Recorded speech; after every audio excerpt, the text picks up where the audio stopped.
За сайн байцгаана та бүхэнд өнөөдрийн мэндийг хүргэе.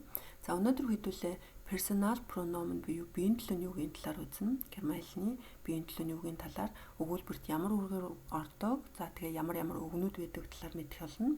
За өнөөдрийн хичээлээс бид нар ойлгох ёстой зүйл бол эдгээр 3 зүйлүүд байна.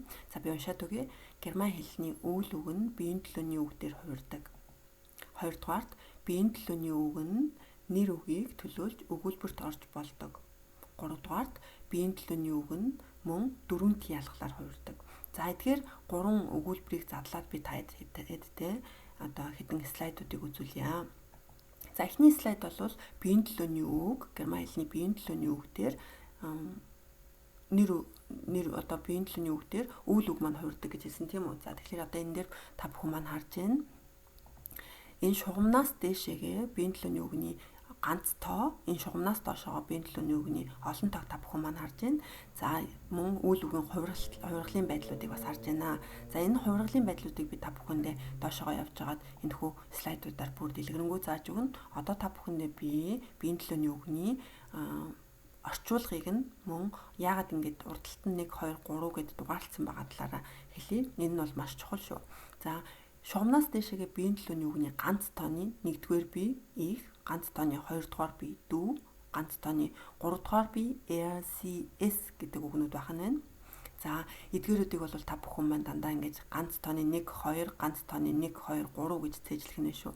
За шугамнаас доошоогоо биеийн төлөөний үгний олон тооны 1-р бие wir, 2-р бие er, 3-р бие sie гэдэг эдгээр биеуд байна. За энэ дээр томоор бичсэн байгааг бол та бүхэн мэдж байгаа. Би энэ өмнөх хичээлүүд дээр хэлжсэн. Sie бол томоор бичгээр хүндэтгэлийн формд ороод та гэдэг утгаар аваад явдаг. За одоо бид бүгдээрээ энэхүү слайдн дээр биеийн төлөөний үгний 3-р бие ганц тоон дээр биеийн төлөөний үгний 3-р бие олон тоон дээр харж байна.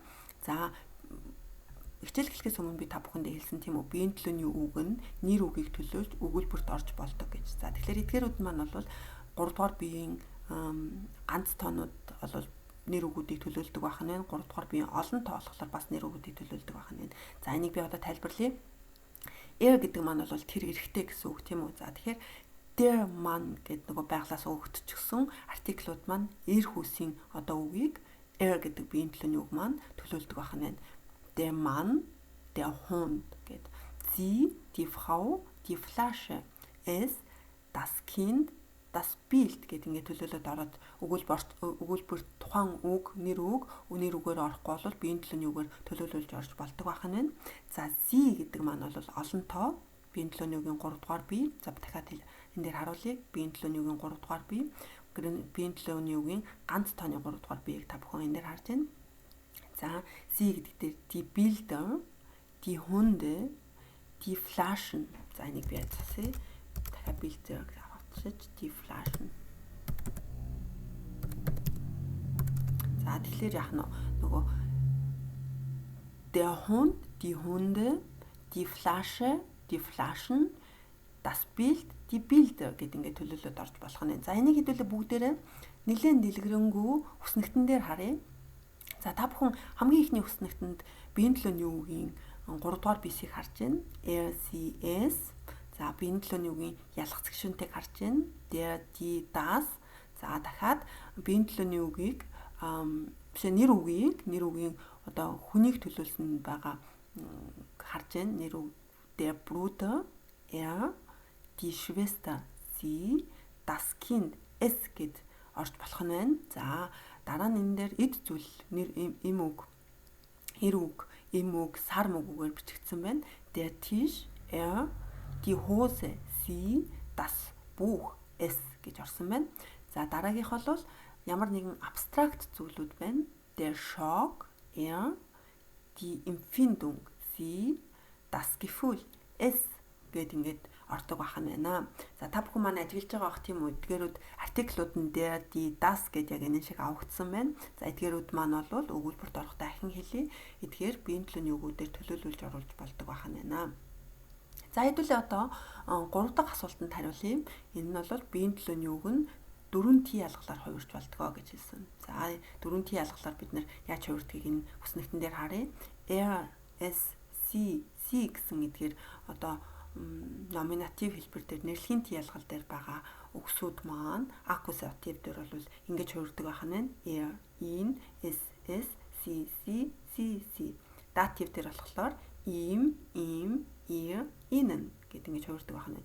За би генитивийг бол нэлийн харлуулаад орхисон байна. Бараан цэнхэр өнгөрөөр. Тэгэхээр энэ бол генитив нэлийн одоо ховор хэрэглэгддэг учраас би нэг ингэж орхисон байгаа шүү. Хвчлэн аккузатив, датив, номинатив дээр бол би энэ төлөвний үгнүүд хэрэглэгддэг байх нь байна. За эдгээр үгнүүдээ бол бид нэр сая харьцуулаад харчихсан. Одоо хэдүүлээ монгол хэлнийхаа одоо орчуулсан байдлыг харъя. Ich, du, er, sie, es гэдгийг маань орчуулад мөн аккузатив дээр, датив дээр бол ингээд та бүхэндээ бүгднийг орчуулж харж байна. За эндээс дээшээ болвол биеийн төлөөний үгийн ганц тоо энийгээ дандаа санаж явах хэрэгтэй. Эндээс доошоо болвол биеийн төлөөний үгийн олон тоо wir, ihr, sie гэдэг тийм үү. За тэгээд хүндэтгэлийн форм та гэдэг нь бол өөрөө яг нь томоор бичигдээд бас олон тооны формоор хувирч явдаг байх нь байна. За энэ үснэгтэн дээр та бүхэн маань биеийн төлөөний үгийг бүгднийг одоо ингээд яг аккузатив, номинатив дээр яаж хувирдгийг биеийн төлөөний үгийн ганц тоо, биеийн төлөөний үгийн олон тоо гэдэг ингээд харж байгаа энийг бол бичлэгээ зогсоож аваад бүгднийг бичиж аваарай. За би ахин хэлье. Эдгээр одоо үгнүүд маань бол Alt Deutsch буюу хуучны герман хэлэнд хэрэглэгддэг генитив маш ховор хэрэглэгддэг учраас би энийг ингээд тодтогчээ. За түүнээс номинатив, аккузатив, дативыг бол биеийн төлөөний үгдэр ингэж хувиргаад өгүүлбэрт оруулаад хэрэглэх нэ. За одоо хэдүүлээ биеийн төлөөний үгнүүд маань яаж одоо үйл үгээ хувиргадгийг харъя. За биеийн төлөөний үг маань үгийн одоо ганц тоо олон тоогоор ахаад энд харагдаж байна. За биеийн төлөөний үг маань үйл үгээ хувиргаад өгүүлбэрт орсон байгааг харж байна. Ich wohne, du wohnst, er, sie, es wohnt, wir wohnen, ihr wohnt, sie wohnen гэдэг ингээд орсон байна. За энийг би одоо та бүхэндээ нэлээд дэлгэрэнгүй бүр салгаж харуулъя. За одоо жишээлбэл энэ дээр за common гэдэг маань бол өөрөө инфинитив хэлбэр дээр хувираагүй хэлбэр дээр зогсож байна. Герман хэлний хувираагүй хэлбэр бол en дандаа n төгсгөлүүд авч яадаг байгаа. Хувираагүй хэлбэрээр илэрхийлдэг байгаа. За монгол хэлэнд бол ирэх гэд хэ үсгээр тийм илэрхийлэгддэг шүү дээ. За тэгэхээр ich, du, er, sie, es, wir, ihr, sie гэдэг дээр ингээд бүгдээр харж байна. Хараар тодтогчсон ich komme e үсгээр нэмэгдээд энэ маань хувираад биеийн төлөөнийхөө үгээр хувираад орсон байна. Du kommst, er, sie, es kommt, wir kommen, ihr kommt, sie kommen гэдэг ингэж орсон байна. За тэгэхээр бид нар бол өнөөдөр биеийн төлөөнийхөө үгээр биеийн төлөөний үг бол тийм хэцүү зүйл биш байх нь байна. Биеийн төлөөнийхөө үгдээ бид нар эдгээр гурван зүйлийг ойлголоо. Хамгийн нэгдүгээрт бол биеийн төлөөний үг маань үйл үгийн хувиргалд маш хамаатай байх нь байна. За хоёрдугаарт бол биеийн төлөөний үг одоо нэр үгүүдийг төлөөлөөд өгүүлбэрт бас орж болдог байх нь байна.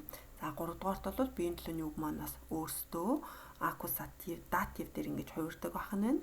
За тэгээд биеийн төлөөний үг маань өгүүлбэрийн гишүүнээр эзэн биеэр явж орно. За мөн хамгийн чухал нь юу вэ гэвэл одоо үйл үгнүүд маань биеийн төлөөнийхөө үгээр хувирдаг байх нь байна. За та бүхэндээ баярлалаа.